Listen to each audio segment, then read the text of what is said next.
Welcome back, guys, to another video. Reaction with Patrick. So I'm gonna react on the video rappers who fell off with their careers. So let's get into this video, man. Making it to the top of the rap game is one thing, but staying there is totally different. Today, we're breaking down the biggest rappers who fumbled the bag and fell off. The baby literally fell off last year when he stumbled into the crowd during the set. Now his career is taking a nosedive too. He blew up in 2019, dropped back-to-back #1 albums. Yeah. And now, he's struggling to even book a show. It all started last year when the baby performed at Rolling Loud in Miami. In the middle of the show, he went on a homophobic rant and said, "You didn't show up today with HIV, AIDS, any of them deadly sexually transmitted diseases that'll make you die in 2-3 weeks. Put a cell phone like that up." The baby got dragged for it online. Damn. So he clapped back and I think said, that's where his career fell off when he actually did that comment, that remarks. I don't know why he did that for. I feel like that's the thing that brought his career down. You feel me? what me and my fans do at the live show, it don't concern you on the internet, or you bitter bitches on the internet. All the controversy led to Lollapalooza and the Governor's Ball pulling him from their schedule. Then he got cut from Parklife Festival, Day in Vegas, Austin City Limits Festival, Music Midtown, and the iHeartRadio Music Festival too. He ended up apologizing on IG, but then deleted the post and got even more backlash. The baby had hopped on Dua Lipa's Levitating. He's crazy, man. Loud, she said, "I'm surprised and horrified at the baby's comments. I really don't recognize this as the person I work with. I know my fans know where my heart lies and that I stand 100% with the LGBTQ community." Radio stations ended up playing an alternate version of the track without the baby on it. Everything calmed down after a while, and the baby went back to doing shows. But it looks like his career took a massive hit. Yeah. Back in August, That's show right. at the Smoothie King Center Arena in New Orleans was canceled after he allegedly sold less than 500 tickets. His team obviously expected to sell more. The arena holds 14,000 people. Selling less than 500 isn't a good sign for him. His team says the story is all capped though. They put out a statement and said the baby's New Orleans show was pulled by the artist team due to the promoter being in breach of contract. The baby will be back in New Orleans very soon to make it up to his fans. They say he's gonna make it back up to fans, but it doesn't look like the baby has many of them left. Man, that's crazy, man. Like, yo. But it doesn't look like the baby has many of them Man, left. that was just crazy because I know that whole comment that he made, since that time on, his career has been going down. It's been falling off. Roddy Ricch blew up back in 2018 when his track Die Young racked up over 80 million views on YouTube. Then in 2019, he took it to another level when he dropped his debut album, Please Excuse Me for Being Antisocial, which debuted at #1 on the Billboard 200 and stayed there for 4 weeks. His track The Box stayed at #1 on the Billboard Hot 100 for 11 weeks and now has over 1 billion streams on Spotify. Roddy became a superstar pretty much overnight. Now fans think the fame is going to be gone as quickly as it came. After his first album dropped, Roddy hopped on some other people's songs, but wasn't releasing any new solo music.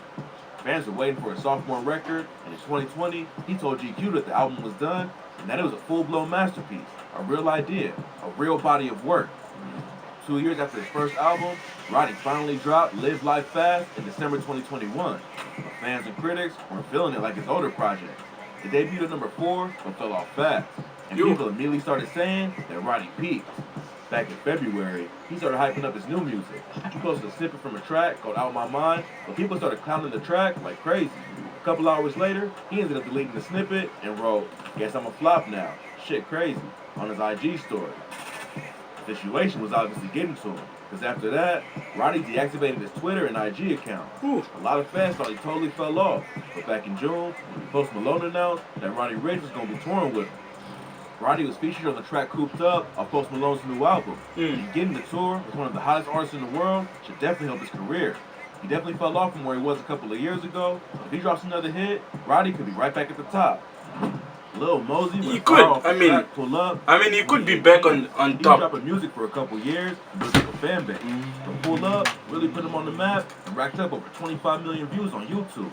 He followed it up with the track Booth Pack, which also got millions of plays. And then his third official single, Notice, popped off and did crazy numbers. The track got a Cole Bennett music video and almost has 300 million views on YouTube. Mosey dropped his debut album later that year. It did solid numbers and reached #29 on the Billboard 200.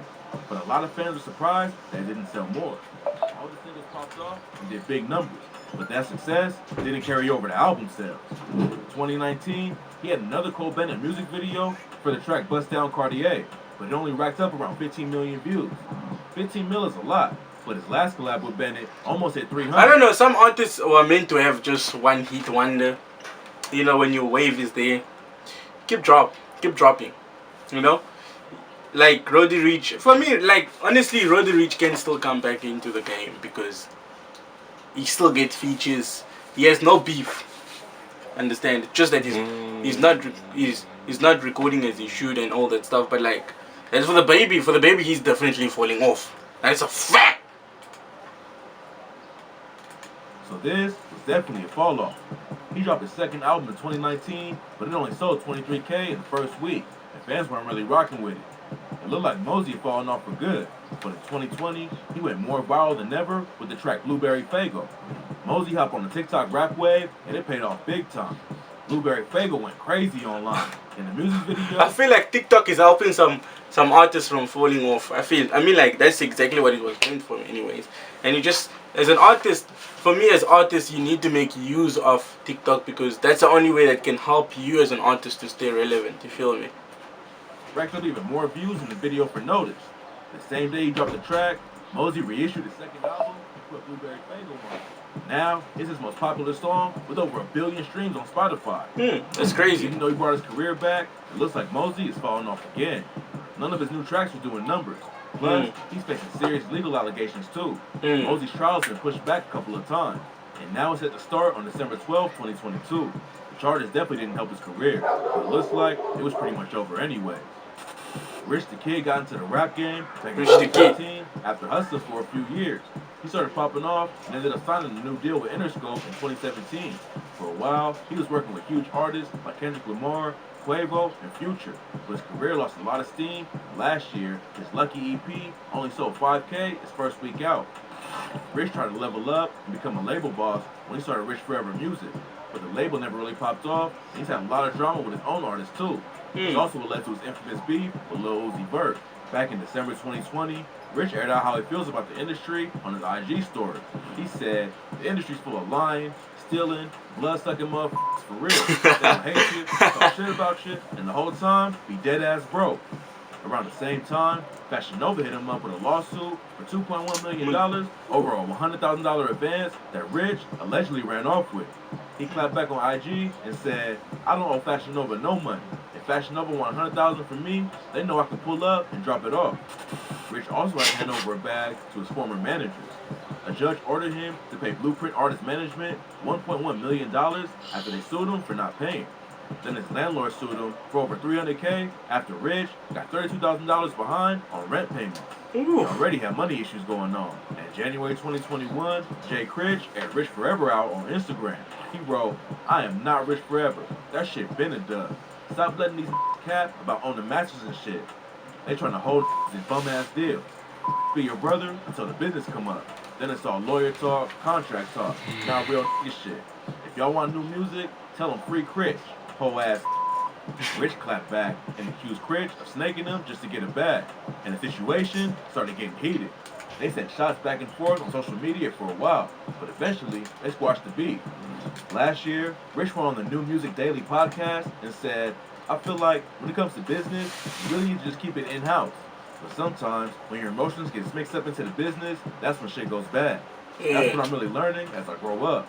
We've been friends forever, so definitely. We spoke on the phone. I talked to him yesterday. Luckily, Rich and Jay Critch put it all behind them and they're cool again. And hopefully, Rich can get his legal situation sorted out too. He fell off for sure, but he could bounce right back if he drops a hit or signs an artist that pops off and puts on for the label." Well, as an artist, you can obviously bounce back. Billion full just time. that. We gotta be here Fell a off long for sure, time. but he could bounce right back if he drops a hit or signs an artist that pops off and puts on for the label. Famous Dex blew up back in the mid-2010s. He dropped a couple of independent mixtapes, then signed to Rich the Kid's label. In 2017, he popped off with the tracks Japan and Pick. Yeah, so guys, it's crazy how rappers can easily fall off from their music career, and for me, it's just the amount of time you as an artist, you how consistent you are into your music, and are you taking it serious, or yeah, that's the most important thing. So some can fall off, some can easily bounce back, depending if you obviously use a platform like TikTok to bounce back. If you don't make use of that platform, then I don't know. Get up for A$AP Rocky. But his addiction, time in jail, ended up killing his career, and his latest track hasn't even hit 50,000 streams. Back in 2018, Dex fell asleep in the middle of an IG live session. Fans were worried that he was nodding off the pills, but Dex is not using any hard drugs. Then in 2019, he started... Imagine you fall off. I'm an artist sometimes, I don't know. Like, you're on IG live and you just fall asleep. Seriously now? Like, seriously. Seizure in the middle of a set in Hollywood. Rumors said it was caused by drugs, but Dex and his team said it was epilepsy and not from substance abuse. Dex was still dropping music, but nothing gained any traction. Fans could tell he was on drugs, even though he kept denying it. After a lot of people reached out, Dex hopped on IG Live and told everyone to stay out of his business. He said, "Stop worrying about the next motherfucker that's doing drugs. The world on drugs. You know what I'm saying? I got money. I can do whatever the fuck I want to do. Goofy ass. He worried about me for it. And two, I don't do none of that shit. I smoke weed to take care of my kids." But less than a day later, after he told everyone he was good, the news broke that Dex had gone into rehab. He got out in January 2021. When he got back on social media. How can you tell your fans you good? Boom, rehab. And then boom, come back fit. Stressing as hell. Look at that. And you denied it of not been smoking or been using drugs. It's crazy. It was clear that he was using again. Fans were worried that he might die from an overdose, but he ended up getting booked in jail a couple months later. In March 2021, Dex got hit with 19 charges for 3 different situations. According to police, in November 2020, Dex got into a standoff with a SWAT team after allegedly hurting his ex-girlfriend. In October 2020, he allegedly attacked another woman, and in March 2021, he was arrested during a traffic stop for carrying a loaded gun. Even though Dex had some wild charges against him, he only got hit with a 1-year sentence. He was released in September, but then went straight into rehab. He said he plans on staying there until at least November, and hopefully this time, he can kick the addiction for good.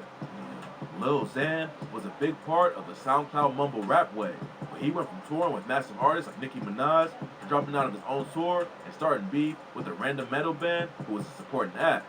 Xan had huge hits like Slingshot and Betrayed that racked up millions of plays, but the popularity didn't last. In 2019, he announced he was retiring and said, "I quit rapping and I'm only going to focus on moving forward with the Xanarchy clothing line and brand." But after a few years of battling addiction, Xan decided to make a comeback. He announced a new tour and then dropped out of the first show. A band called Kingz was supposed to open for him. They aired Xan out on IG after he dropped the set. They wrote, "Straight up, Lil Xan, 100%, I don't even care. Dude is a total piece of shit for doing this to all the artists and staff involved in this." Xan clapped back and said all the issues were because of Kingz and their team, but nobody really knows what's going on. Later that same month, he dropped his first project in 3 years, but only 2 songs hit over 100K streams. Lil Xan was one of the most popular SoundCloud rappers for a while, but he fumbled the bag and let his career fall completely off. Luckily, he's at least sober now. Even though his music isn't popping off like it used to, that's still a huge win. Alright guys, we've gotten to the end of the video. Don't forget to like, comment, and subscribe, and tell me what you think about these rappers. Are they taking their career serious or aren't they? So, and I know for a fact from this, maybe it's definitely going to fall off. I'm not riding bikes, but yeah guys, if you are, don't forget to like, comment, and subscribe. And till next time, I'm out. Peace. Okay, bye. When none of them niggas, they hop with them hoes. Well, I just hop on and I'm popping the pole. Ryan legit, now they call me a coach. Into the streets, so they wanna come on. Pull out the Glock and these niggas on fall. Loving the gun, now I'm popping the boat. Rhyme gon' run with the butterfly doors. Mama gon' run with the butterfly boat. Loading the Glock in the biz, cause of your niggas be catching disease. All of them pieces just clean, that's how we catching the IG disease. All of them facts I beat, nigga, you know you can't